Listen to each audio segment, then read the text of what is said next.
ఇంట్లో అమ్మ లేదనుకోండి, బయటికి వెళ్ళింది లేదా ఊరు వెళ్ళింది అనుకోండి, ఇల్లంతా మెస్సీ మెస్సీగా తయారవుతుంది. అలానే మన బాడీకి లివర్ అమ్మలాగా పనిచేస్తుంది. చాలా మల్టీ టాస్కర్ అనమాట. చాలా పనులు చేస్తుంది.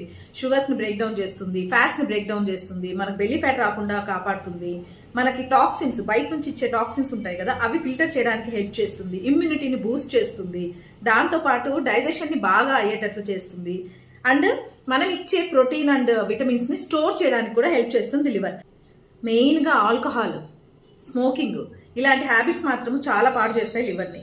హై కార్బ్స్ డైట్ అంటే high calorie diet like red meat ఇలాంటివి తీసుకోవడం వల్ల కూడా లివర్ తొందరగా పాడవుతుంది. ఇన్ కేస్ లివర్ ప్రాబ్లం ఉంటే మాత్రం మనకి తెలిసిపోతుంది. ఫేస్ ఎల్లోగా అయిపోవడము, యూరిన్ ఎల్లోగా రావడము, కళ్ళు ఎల్లోగా అవ్వడము, అంటే జాండీస్ అంటారు. జాండీస్ ఫస్ట్ సిమ్టమ్ కూడా తెలుస్తుంది. కొంతమందికి వైట్ జాండీస్ కూడా వస్తుంది, కొంతమందికి సిమ్టమ్స్ తెలియకపోవచ్చు.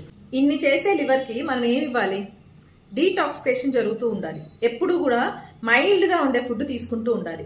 ఎక్కువ టాక్సిన్స్ ఉన్న ఫుడ్, కెమికల్స్ ఉన్న ఫుడ్, లేకపోతే మెడిసిన్స్ తీసుకుంటుంటారు, యాంటీబయాటిక్స్, పెయిన్ కిల్లర్స్, ఇలాంటివన్నీ కూడా లివర్ ని పాడు చేస్తూ ఉంటాయి అనమాట. సో అవి మనం అవాయిడ్ చేస్తూ ఉండాలి. స్లీప్ ఖచ్చితంగా ఉండాలి 7 to 8 hours. అప్పుడే రాత్రి పూట మాత్రమే లివర్ అనేది రిపేర్ అవుతుంది.